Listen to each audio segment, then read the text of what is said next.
Hello students, आप सब 10th से आपका प्रमोशन हुआ है, आप 11th में आए हैं।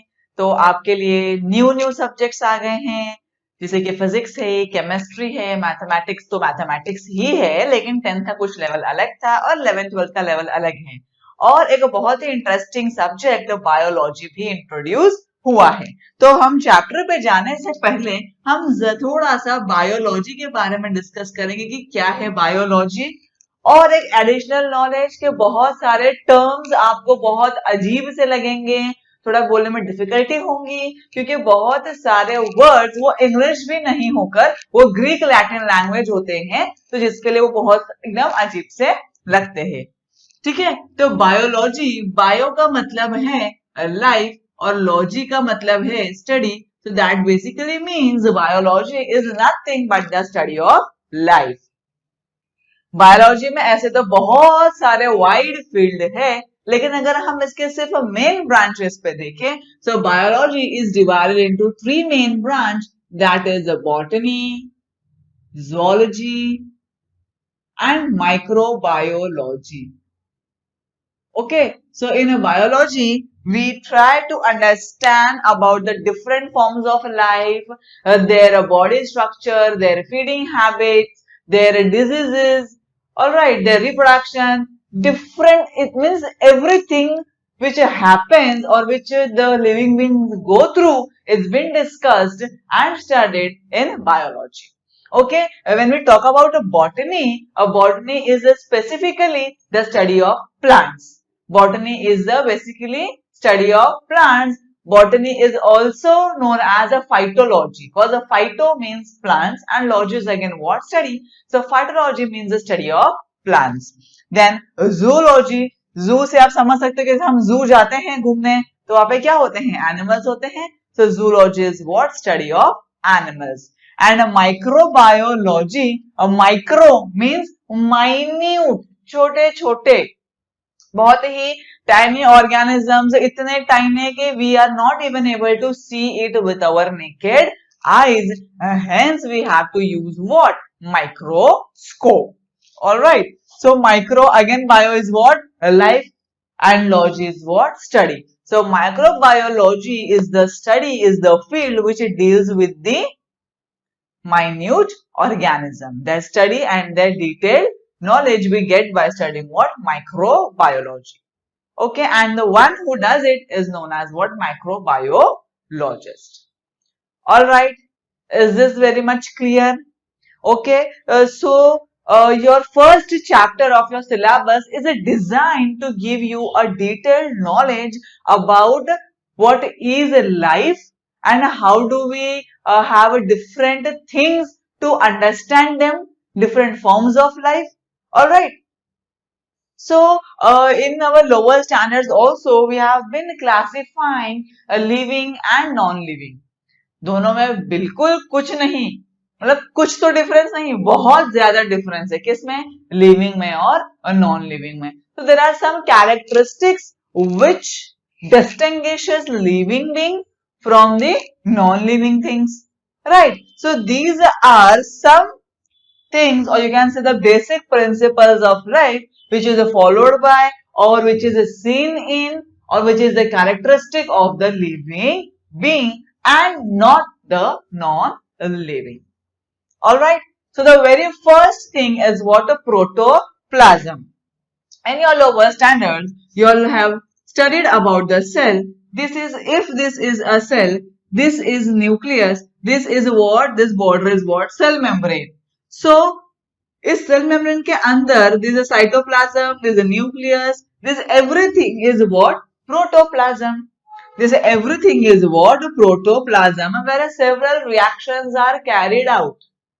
Alright, living beings are made up of what? Cell.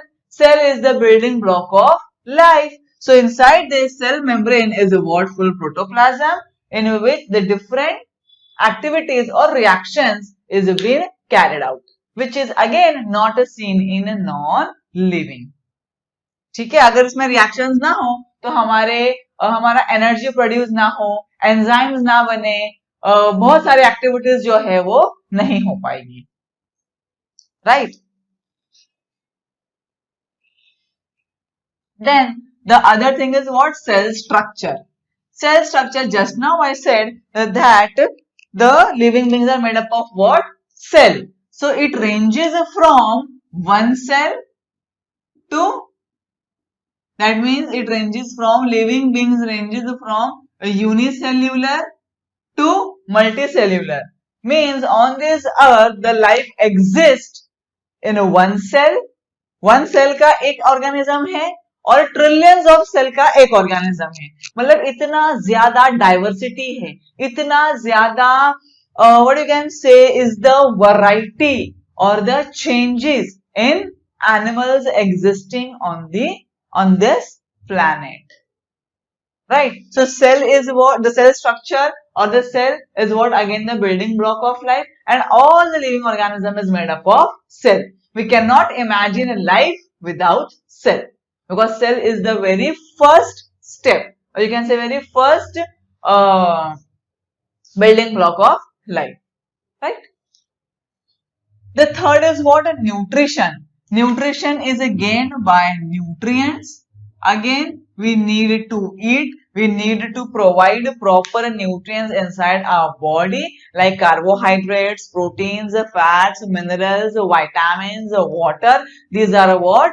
Nutrients which we are supposed to feed in our body, so that different nutrients has a different work. है ना? Some gives energy, some builds up body, some helps in a wear and tear of body, some helps in like as insulator of the body. Different minerals, different vitamins have got different works to initiate, to carry on, right? So these are nutrition means what? Taking of nutrients, providing nutrients to our body is what? Nutrition, which is also seen in living being, right? You will never give a nutrition to non-living thing, right? Metabolism, basically metabolism is made up of anabolism and catabolism.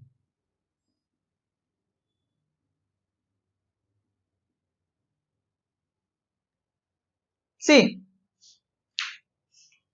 जो भी हम खाते हैं वो complex होता है nature में, तो वो कॉम्प्लेक्स चीजों को तोड़ तोड़ के सिंप्लीफाई करते हैं. कॉम्प्लेक्स को तोड़ के सिंपल करना मतलब कि उसका जो भी कॉम्प्लेक्स स्ट्रक्चर था, कॉन्जुगेटेड स्ट्रक्चर था, उसको सिंप्लीफाई करना, उस पॉलीमर को तोड़ के मोनोमर करना, ताकि बॉडी क्या कर पाए? इजीली उसको एब्सॉर्ब कर पाए, इज कैटाबॉलिज्म. बेसिकली डिवाइडिंग और breaking the huge molecule or the complex structure is what? Catabolism. And anabolism is exactly opposite of catabolism. Catabolism क्या था? बड़े को डिसइंटीग्रेट करना, तोड़ना, कैटाबॉलिज्म था. और यूनिट्स को जोड़ना, सिंथेसाइज करना इज एनाबॉलिज्म. तो बॉडी में कुछ रिएक्शन ऐसी है, कुछ रिएक्शंस ऐसी है, और तोड़ने और जोड़ने के काम दोनों को मिला के क्या होता है? मेटाबॉलिज्म. समझ रहे हो? तो मेटाबॉलिज्म बॉडी के लिए बहुत इंपॉर्टेंट है. इसमें जो चीजें सिंथेसाइज होती हैं, जो छोटी छोटी चीजें वो जुड़ती है, इसमें जो बड़ी चीजें हैं वो क्या होती है? ब्रेक डाउन होती है और सिंप्लीफाइड यूनिट में कन्वर्ट की जाती है. रेस्पिरेशन, जो रेस्पिरेशन, जीने के लिए क्या चाहिए हमको? एनर्जी चाहिए. एनर्जी सिर्फ कहां से मिलेगी? खाना खाने से नहीं मिलेगी. जब खाना क्या होगा? जो हम सांस ले रहे हैं उस ऑक्सीजन से जब ऑक्सीडाइज होगा तब क्या बनेगी? आपकी एनर्जी बनेगी. और इसी प्रोसेस को हम क्या कहेंगे? Respiration, right? If we get energy by eating food, so why we inhale and exhale? Because the food needs to be oxidized by this oxygen in order to convert this thing into energy. Because the living beings have lots of work to do. We have lots of physiological activities to be done inside the body, which again needs what? A huge amount of energy. So respiration is a process done by the living organism in order to meet their energy demands. Right? Then movement, आप कभी भी non living में क्या नहीं देखेंगे? Movement नहीं देखेंगे. ये बोर्ड उठ के अपने आप चलने नहीं लगेगा. ये बोर्ड अपने आप यहां से वहां नहीं लहराएगा, क्योंकि movement is again a very important characteristic of living being, है ना। फॉर एग्जाम्पल, मैं खड़ी हूं यहाँ पर, मैं क्या कर रही हूँ, हाथ हिला रही हूँ, सिर हिल रहा है, ये क्या है, मूवमेंट है। और मूवमेंट क्यों जरूरी है, क्योंकि डिफरेंट डिफरेंट एक्टिविटीज करने के लिए अगर हमारी उंगलियों में मूवमेंट ना हो तो हम लिख नहीं पाएंगे, अगर हमारे टंग में मूवमेंट ना हो तो हम बोल नहीं पाएंगे, अगर हमारे प्यूपिल में मूवमेंट ना हो तो हम यहाँ देख नहीं पाएंगे। So movement is again a very important characteristic of a living being. And to specify movement अलग है लोकोमोशन से। अगर मैं बोलूं कि प्लांट्स मूवमेंट करते हैं तो शायद कुछ बच्चों को क्या होगा, एतराज होगा कि नहीं मिस, प्लांट तो मूवमेंट नहीं करते। तो I would like to specify कि प्लांट्स मूवमेंट करते हैं, प्लांट्स लोकोमोशन नहीं करते। मतलब प्लांट एक ही जगह पर स्टेशनरी है, पर उनके ब्रांचेस में, स्टेम्स में लीव्स का आना, जो कली है उसका ऐसा मूवमेंट करके ब्लॉसम होना, फ्लावर बनना, फ्लावर का क्लोज होके फ्रूट बनना, उनमें जो टेंड्रिल्स होते हैं, जो क्लाइंबर्स होते हैं, उनके जो टेंड्रिल्स होते हैं वो सपोर्ट पाके ऐसा गोल गोल करके उसको पकड़ लेते हैं, ये सब क्या है, ये मूवमेंट ही तो है। तो मतलब प्लांट्स क्या कर सकते हैं, मूवमेंट कर सकते हैं, वो लोकोमोशन नहीं कर सकते हैं। अरे मैं यहाँ पर खड़ी हूं, मैं क्या कर रही हूँ, मूवमेंट कर रही हूँ, मगर जब मैं यहाँ से यहाँ पर आती हूँ, अब मैंने क्या किया, एक्चुअल अपना पोजीशन चेंज किया, डिस्प्लेसमेंट किया, वो क्या है, लोकोमोशन है। समझ रहे हो? तो हम मूवमेंट भी करते हैं, लोकोमोशन भी करते हैं। प्लांट्स क्या करते हैं, मूवमेंट करते हैं, वो लोकोमोशन नहीं करते हैं। So locomotion is changing the position, is what locomotion. Clear?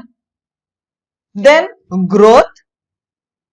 Growth ये हम किस में नहीं देखेंगे, अगर ये मार्कर को मैं साल भर भी रखूं तो क्या ये बड़ा हो जाएगा, जब मैंने लाया था तो इतना छोटा था, धीरे धीरे इतना बड़ा हो गया है, ऐसा कभी भी होगा, नहीं होगा।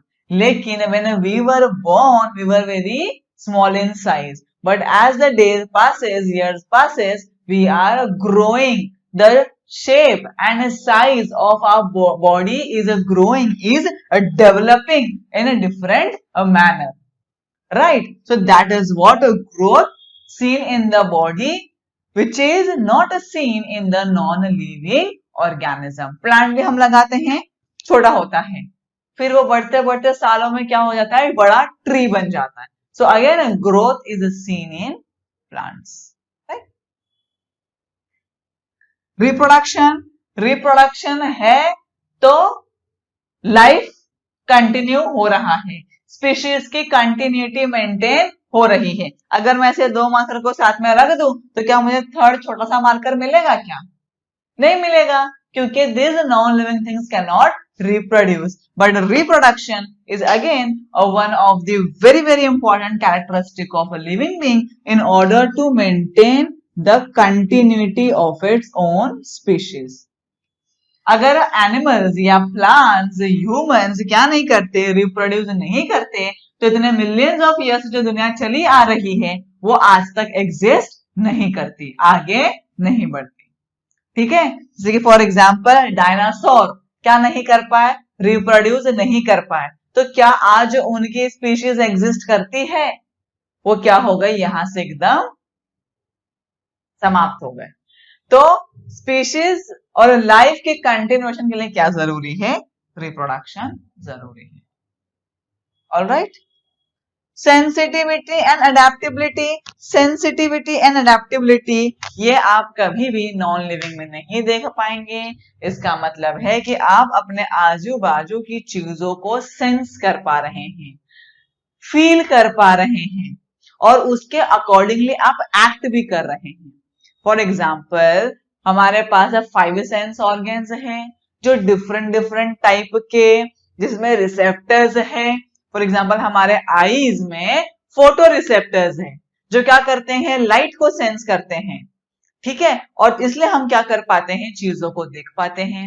हमारे ईयर्स में फोनो रिसेप्टर्स हैं जो साउंड के वाइब्रेशंस को रिसीव कर पाते हैं, समझ रहे हो। हमारे नोज में ऑल्फैक्टरी रिसेप्टर्स हैं जो स्मेल डिटेक्ट कर सकते हैं। हमारे टंग में टेस्ट बर्ड्स हैं, वो क्या है, वो टेस्ट के रिसेप्टर्स है जो डिफरेंट डिफरेंट टेस्ट को डिटेक्ट कर सकते हैं, है ना। और हमारी स्किन भी क्या है, एक सेंस ऑर्गन है जो अपने आसपास का टेम्परेचर क्या कर पाती है, फील कर पाती है। जो चीजें जैसे कि हम फील कर सकते हैं ना टच करके कि ये चीज सॉफ्ट है या हार्ड है, मखमली है या चुभन भरी है, कैसी है ना। We can feel the texture, we can feel the material, we can feel the surrounding, the temperature with the help of our skin. So this is nothing but the, what you can say, sensitivity and adaptability. For example, जैसे कि adaptability as in कि अगर हमारे जैसे कि monkey है, जो monkey है उसका जो हैबिटेट है वो क्या करता है, वो उसको सेंस करके उसके हिसाब से क्या होगा, अडेप्ट होगा।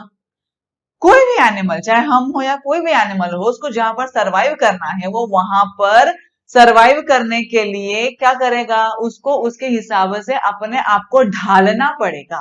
तो वो जब अपने आप को ढालेगा मतलब उसने क्या किया, अपने आप को अडेप्ट किया। मैंने मंकी की बात की, तो मंकी का अगर आप हाथ देखेंगे तो जो थंब है उसका यहाँ एकदम अपोजिट डायरेक्शन में है, क्योंकि जब वो ऐसे से पकड़ के ट्री पे यहाँ वहां क्लाइंबिंग करता है, जंपिंग करता है, तो उसकी ग्रिप ये 4 उंगली एक साइड और इसको ये ऐसा जो थंब है वो क्या कर सके, उसको प्रॉपरली लॉक कर सके, so which will give a very good grip in holding the branches. So that is what the adaptability is seen in a case of monkey. And one more adaptability in case of monkey is its prehensile tail. अगर आप देखेंगे तो उसकी जो tell है, it can be rolled completely like this. So the monkey with the help of his prehensile tail can hold on to the branches, which will ultimately leads to his hands are free to eat or to hold something else, right?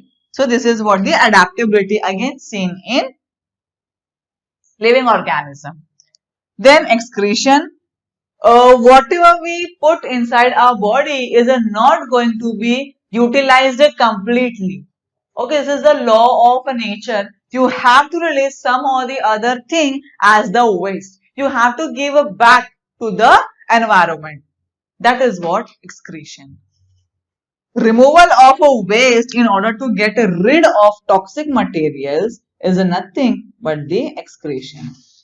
Removal of toxic substances from the body is what? Excretion. Is also seen in plants. I do agree that the systems of plants are not that modified as compared to humans or animals, but they do release excretory substances, and out of those excretory substances, many substances are useful for us, like gums, resins. These are what? Excretory substances of plants, waste for them but useful for us. Alright, then when we talk about life cycle, every organism has a particular life cycle, okay, in which there is a birth, there is a growth, there is development, there is reproduction, there is death. Ultimate position, final destination is what? Death, right? So every organism has its life cycle. I hope this might have given you a very broad idea of basic principles of life. If any doubt regarding these 11 points, do let me know in the comment section. Alright, so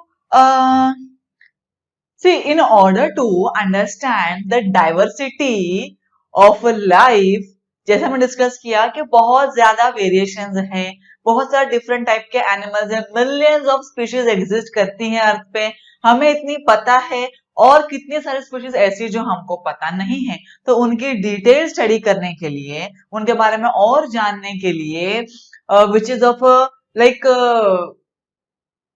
the knowledge of which is very important, we are very curious to know, it is also economically important. So there are different steps by which we can keep a record of the living species, or we can conserve them, or we can study them. So these are different things mentioned in your syllabus in order to understand the living world. The very first given is a herbarium. Okay, the term herbarium was coined by Pitton de Tonfort, और जैसे भी आप इसको pronunciation कर सकते हो, इन्होंने अपने बुक एलिमेंट्स में सबसे पहले ये टर्म को यूज किया, हर्बेरियम। ठीक है, अब हर्बेरियम क्या होता है, आप लोगों ने देखा होगा मूवीज में या फिर आप किसी जहां पर प्रिजर्व करते हैं प्लांट्स वगैरह को, तो वहां पर क्या किया जाता है, जो प्लांट्स होते हैं उनके लीफ जो है या फ्लावर्स है, उन चीजों को प्रेस करके, ड्राई करके, प्रेस करके पेपर पे माउंट किया जाता है।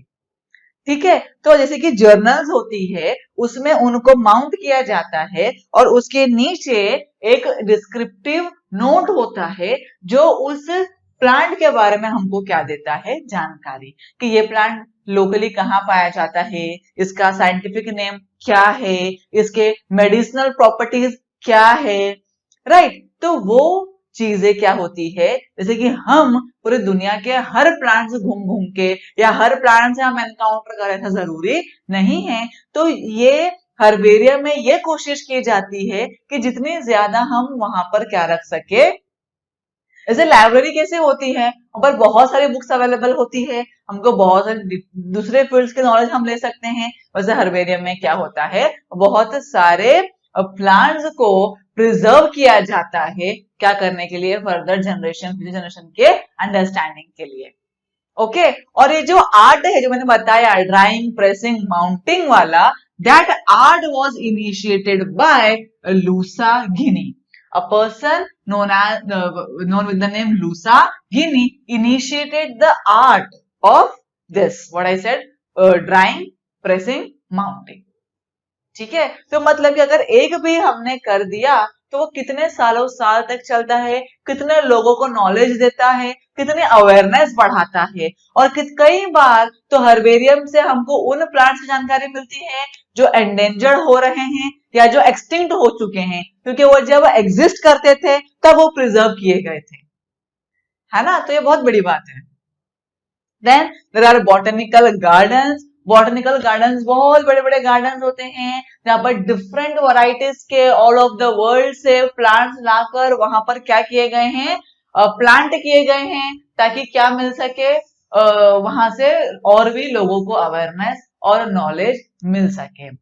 दिल्ली में एक स्टेशन ही है जिसका नाम ही है बॉटनिकल गार्डन। वहां पर बहुत बड़ा क्या है, हिस्टोरिकली एक बॉटनिकल गार्डन है जिसमें बहुत ज्यादा हजारों की तादाद में वहां पर क्या है, ट्रीज है। तो उन गार्डन में जब आप जाओगे तो ट्रीज का जो स्टेम होता है, जो तना होता है, वहां पर ऐसा नोट लगाया होता है उस ट्री का लोकल नेम, साइंटिफिक नेम, उसका मेडिसिनल यूज और वो ट्री कितना पुराना है, उसका ईयर भी कभी कभार लिखा हुआ होता है अगर उनको नोन होता है। ठीक है, that is what botanical garden. Then key पे हम आएंगे इसके बाद म्यूजियम। म्यूजियम, जैसे कि आप म्यूजियम में जो ऐतिहासिक चीजें हैं देखते हो, जैसे कि तलवार है या फिर पॉटरी है या फिर पुराने कपड़े हैं, इन सब के अलावा भी जो ऐसे म्यूजियम होते हैं जहां पर वो जो एनिमल्स है उनको क्या किया जाता है, जैसे कि बर्ड है, बर्ड है या फिर एनिमल है, उसको ऐसे कांच की पेटी में रखा हुआ है, तो उसका जो स्किन है वो वही होता है, उसको क्या करके डिसेक्शन करके उनका इंटरनल ऑर्गन्स रिमूव करके उसमें कॉटन या भूसा भर के उसको प्रिजर्व किया जाता है, ताकि लोग उसको देखे, उससे सीखे, लोगों में जानकारी, अवेयरनेस और इंटरेस्ट बढ़े। और इस चीज को कहते हैं टैक्सीडर्मी। क्या कहते हैं, टैक्सीडर्मी। जैसे कि बड़े बड़े शेर हैं, फिर डोडो जो एक्सटिंक्ट बर्ड है वो है, तो सबको क्या किया गया है, ऐसे करके म्यूजियम में प्लेस किया गया है देखने के लिए। और इस आर्ट को, उसके स्किन के साथ उसको प्रिजर्व करने के आर्ट को कहते हैं टैक्सीडर्मी। तो जो म्यूजियम है वो क्या देते हैं, हमको नॉलेज देते हैं स्केलेटन के बारे में, कभी कभार स्कल रहता है तो जॉज के बारे में, ये पूरा स्कल के बारे में, कभी बॉडी के बारे में। तो म्यूजियम क्या देते हैं हमको? जानकारी विजुअल के साथ। ठीक है। जूलॉजिकल पार्क, जू मतलब अगेन एनिमल, जो जूलॉजिकल पार्क होता है उसमें एनिमल्स को, प्लांट्स को प्रिजर्व किया जाता है, उनका सिमिलर हैबिटेट बनाने की कोशिश की जाती है। ठीक है। तो उसमें different floras, floras means what? The plants existing in a particular zoological park. Monograph मतलब कि एक सिंगल स्पीशीज वहां पर कितना पनप रही है, कितने दूर तक फैल रही है, उसका study is monograph. And then you have a manual which gives you the how you say the handbook. ये क्या है, उसको उसके स्टेप्स क्या है, जो आपको जानकारी दे सके, is what? The manual. And the key is the taxonomical aid which gives you the hint, the clue how to identify the particular plant or the animal is called the key, right? Which is sometimes mentioned in manual as well. All right. Then there are biodiversity parks. Basically, biodiversity parks are the barren land where the different types of species are interacting together and living. One among them is Uttam Rao Patil Biodiversity Park. This is the name of this park, which is currently present in Mahabaleshwar.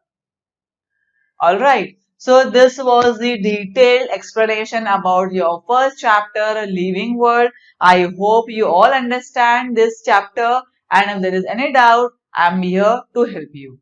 Thank you so much and enjoy your day.